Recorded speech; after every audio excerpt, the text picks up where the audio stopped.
अब तो हमनी के कोरोना से डरे की कोनो जरूरत ही नहीं है। काहे हो? ओकरा के मार के भगा देले बड़ा का? भाग पागल, दिमाग खराब बतौर। वो तो इतना छोटा बा कि लकबो न करेला, तो हम के तरिया मारब। तो फिर काहे बोला तारा कि डरे के जरूरत नहीं है? तोरा मालूम नहीं है कोरोना से बचे खातिर सब केहू के वैक्सीन दिया जाता। वैक्सीन? ई वैक्सीन का होला हो? भाग बोका, दिन रात मोबाइल काटत रहे तो के वैक्सीन के बारे में नहीं के पता। वैक्सीन एक प्रकार के दवाई है। अच्छा बुझ गई नी। जे तेरे पेटवा झरेला तो लैट्रिन बंद होके वाला दवाई खाई जाला, वही तरिया नु इहे एगो दवाई ह। हाँ गधा, तो एकदम सही समझ ले। ते इतना समझदार के तरिया हो गले रे। ना कबो कबो दिमाग तोहरे ऐसा ज्यादा चले लागेला हमरो। चुप बुड़बक, ये लैट्रिन रुके के दवा ना है, ये वैक्सीन है जो वायरस से लड़ने में मदद करेला। हमू तो इहे बोलत रहनी हूँ। चुप, हमसे जवान लड़ी बे। केहू बा हो घर में? काहे हो? आनर बड़ा का दिखाई नहीं के देत? रे साला चुप, ए तेरी बात करल जाला। का काम बा? कल आंगनबाड़ी में वैक्सीन लागी।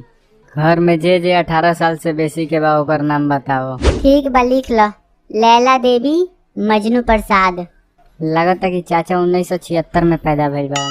का हो चाचा, ठीक बोलनी अनु? हाँ बेटा, एकदम सही बोल ले। लेकिन तोरा के तरिया पता चलल हरे? चाचा ये हमार टैलेंट है। अरे कुकुरा, जोन करे आइल बाड़े तोन कर, ढेर फलतुआई मत कर। तू अपन नाम बतावा हो, का होता हर नाम? हम काहे बताई? हमके वैक्सीन ऑक्सीन नहीं खे लगाए के। रेस्टोर के बच्चा, काहे ना लगाई मेरे वैक्सीन? हम ना लगाएम, हमके सुई से डर लागेला। चुप से नाम लिखा, ना तो घर से लात मार के सगरी प्रॉपर्टी से बेदखल कर दे। ठीक बा, तब लिख दो। मास्क पहन और चुपचाप से बैठे जा। हाय, आप कहाँ से आए हैं? आपका बाल बहुत अच्छा है। हम कहीं से भी आई, तोरा उसे का करे के बा? हमरा बाल के नजर मत लगाओ, चुप से बैठे के बा तो बैठ। अरे इतना खिसियाता रुका है। अच्छा बतावा तोहर नाम का है? रे हरामी, ते आइजा छोकरी पटाइल बारे। अरे बुढ़ऊ चुप रह बा, खुद तो अपना जवानी में पटा ना पैला। ए सोना, अपना नाम बता दो ना प्लीज। काहे पटैबा का हमरा के? हमार नाम हिरोशिमा है। अच्छा बुझ गई नी, उहे हिरोशिमा हनु जहाँ अमेरिका वाला परमाणु बम गिरेले रहे। तोहरो ऊपर कोनो परमाणु बम गिरल बा कि ना हो? लैला मजनू कौन है यहाँ पे? के है लैला मजनू? बोलबा लोगिन। हाँ मैडम, हाँ बोला। हाँ हम बनी। एक बार बोलना से सुनाई नहीं खे देत। भीतरी चलिए, आपका नंबर है, आपको वैक्सीन लगाना है। तह के हमरा बारे में पता बा? का कहीं के प्रधानमंत्री हुआ जन हमरा तारा बारे में पता रही? अरे प्रधानमंत्री नहीं तो का भइल, हमरा बारे में बहुते आदमी जानता लो। हम 2 साल पहले एसीबी प्रद्युमन के साथ में काम कैले बानी। एक से बढ़ के एक डेंजर केस सॉल्व कैले बानी हम। लड़का और लड़की, तुम लोग का नंबर है, अंदर जाओ, वैक्सीन लगाना है। जा हो भीतरी जा, तारा के पहले बुलैली हई। ना हम ना जान, पहले तू जा, वैसे भी लेडीज फर्स्ट होला। चलिए बैठिए कुर्सी पे और ही हाथ उठाइए। ए नर्स जी, सुनले बानी कि वैक्सीन लगावे से बुखार आवेला और ओकरा बाद आदमी लोग मर जाला लो। अरे पागल, बकवास कम कर। ये सब जो भी तू सुनले बड़े सब अफवाह बा।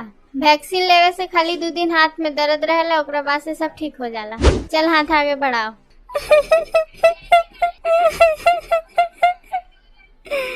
धीरे धीरे दीजिएगा। क्या हुआ, रो क्यों रही हो? नर्स जी, हमको सुई से डर लगता है। क्यों, सुई कभी नहीं ली हो? नहीं। क्या खाई हो आज? आज सवेरे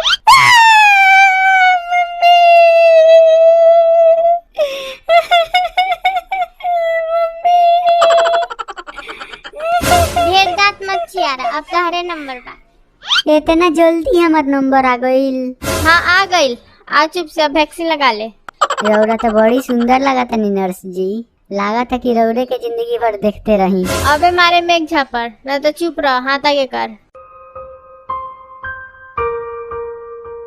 रे हमरा का देखा तरे? चल हाथ आगे कर और मुंह ने घुमाओ। ए नर्स जी, सुइया देख के नु हमरा दिल के धक धकी बढ़ गइल बा। काहे, का भेल तुके? ए नर्स जी, हमरा सुई लागेला नु तो हमरा पाएटे में हो जाला टट्टी।